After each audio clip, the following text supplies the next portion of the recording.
Thank you so much, Mr. Toastmaster and fellow Toastmasters. Another path completed. This makes three. This makes three. And this is a reflection they have asked me to consider, which means one must contemplate and ponder what you have experienced. Now, they really wanted me to concentrate on the progress that I have made as a speaker, the skills that I have learned, and then finally, what am I going to do to celebrate the completion of this path? And since it's my third speech, well, obviously, I think I will be looking forward to my third path, rather. I'll be looking forward to my fourth path. Now, my progress and skills I'm going to connect because they're intertwined. I saw clearly how I visually, emotionally, and intellectually imparted my subject information to this club. And it was not always what I intended, therefore the title, Views Unexpected. In this time of disconcerting, discordant, divisive times, well, some of our members did not particularly enjoy my speeches. Some don't attend anymore when I'm speaking. So I do hope that my fourth path will help me resolve that, which you'll hear at the end of my speech. Now, no, this isn't just me. No matter what your vision is in this world, no matter what it is, not everyone is going to revel in that vision. And this is certainly evident of the speeches I'm about to share with you or remind you of. Now, the reason those folks don't listen to me anymore so much, perhaps it's more my rambunctious nature that has made them go, I'm turning the channel on, Kyle, than my actual ideas, which is what I am hoping. So perhaps I can tone down my enthusiasm so that I can get those folks back on track. Now, my first speech, please take a look. We've got Clint Eastwood over here. My first speech I gave was regarding Clint Eastwood and the fact that go ahead and make my makeup, because I did a thing on the fact that I met Clint Eastwood. I met him here in town. And I absolutely freaked out because I did not have my proper makeup and outfit on. So I could not speak to him. I couldn't say hello. I couldn't do that. And I had issues with myself. And that was something that I reflected on through that speech is what is the deal? Why was it so important to me? Did I actually expect Clint Eastwood to take me on? Well, okay, I did. I really did. I did think that perhaps I could be the new star of his show, whatever. I was really excited about that. Now, secondly, the next speech that I really think was a eye catcher to the club is the Salvador Dali exhibit that was here in Monterey. There's still a little bit of it, but now they've moved on and they include other things here at the Museum in Monterey. I don't like Dali. I don't like his visions. And I don't think that would hurt his feelings if he was here. I think he had a thriving nature in his rambunctious nature to challenge other people's visions. I didn't like it. I didn't like what he had to say with his work. I didn't like what he had to say with himself. But other people would argue that with me. Certainly they would.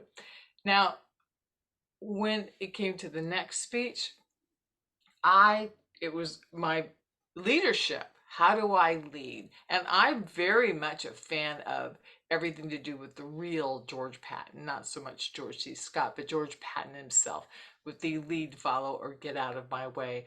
That might be one of the things that ticks people off because I do. I mean, I will just sort of run over somebody who's standing in my path. That includes the car week people. I've had issues with that as well. For those of you who are annoyed by yesterday, for instance, and George Patton would be just as annoyed, a Lamborghini decided to pull out in front of me as I'm traveling and park so that it could pose for photographs, to which the public ran out in the middle of the street and were busy taking selfies with this yellow Lamborghini, to my abject annoyance. Just saying. And I'm sure those people are happy to post on Facebook all of these pictures.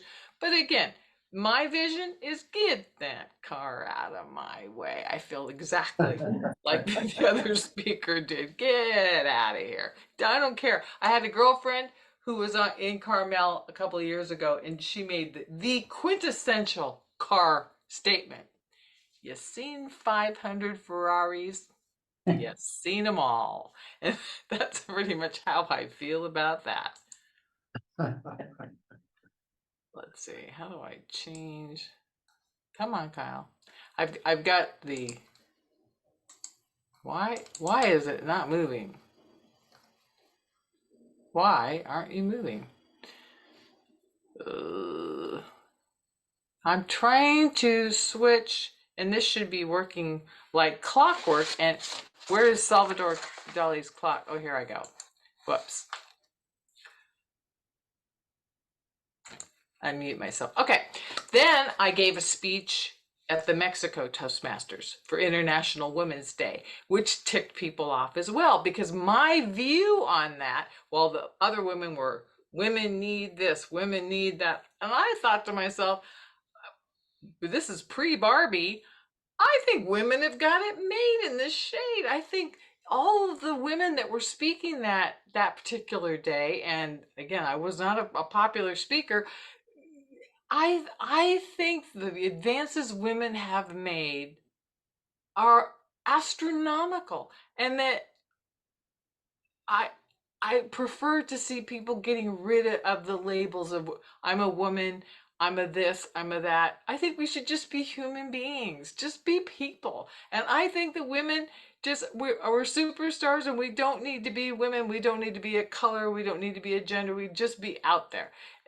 That didn't go over really well, but it is my view. And again, remember, we're allowed to have our view, even if it doesn't click with other people. The next one, I was really surprised at how the club reacted to this one. Because we do, as a group, we tend to reuse the same words over and over and again. For instance, at this point in time, we were saying really, really, very, very, and awesome, awesome, awesome, awesome all the time. We're doing the same thing now. Megan pointed that out last week, that we are, again, with thating all over the place. So I did a speech on getting rid of the really, really, very, very awesome speech and talk. And there were club members that spoke up and objected heartily to my idea that we should get rid of awesome, especially. Now, if you're going to use the word really or very, what that is telling you and telling us is you did not choose the right word. You need a bigger word. You need to listen to Rich, who has a vocabulary that is something that we should just listen to him talk. Just absolutely just talk away, Rich. Let's just absorb all of those wonderful high-level academic words that you use constantly, that frankly I am at fault for not doing. So that's something that I just love to listen to. I would say you were awesome, but there's no way that's leaving me. Not happening. Now, another speech, in fact, there were two for this path, about what is really my personal vision in my life. And that is, I am busy writing my very first novel.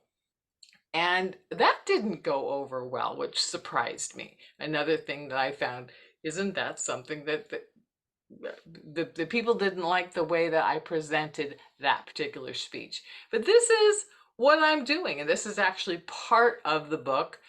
This is some pages that I'm working on right now. So if you were really busy, you can even see I've misspelled some stuff and they're not quite right, because again, your first couple of drafts, they're not perfect. But this is what I'm doing. I'm writing a fiction book, first time out, and I'm really excited about that. So bringing this vision to fruition is something that was fun for me to share, even if others thought, well, not so much, Kyle. Move on. And perhaps they don't believe I can really do it. So there's that. Last but not least, that last speech I gave, where my task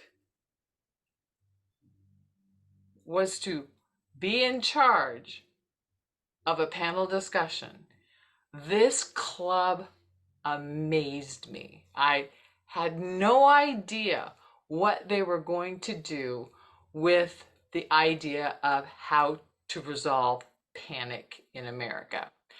I had visions of what they might say, because I do, and this is something else, as the panel monitor, you are not allowed, I read the rules, you are not allowed to give your opinion. And my personal opinion on panic, well, I have actual panic disorder. So this is something that I'm thinking, and that I could have shared and brought to it, but that's not what you do when you are in charge of the panel discussion. I really got to see, and that is something that I am so grateful to this club and Toastmasters in general, that they taught me to, number one, be quiet, pay attention to what the other people had to say, which was fascinating beyond belief. And by the way, I can't see the lights, so I don't see Yoko. So where are my time whites? Yellow card. Okay, thank you.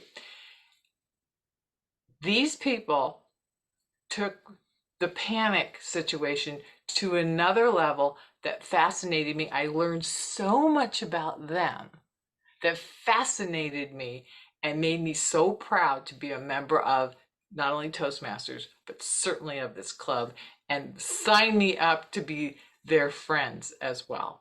A wonderful thing to do. And this is all brought to you by Toastmasters. It's all brought to you by Toastmasters. Now, to celebrate, the next path I take will be something that is going to challenge your vision of me, that I'm going to get to do things that will be all different, and I will point out to try to get to more of that mentoring thing that we did last with that panel discussion, to consider you guys rather than my vision.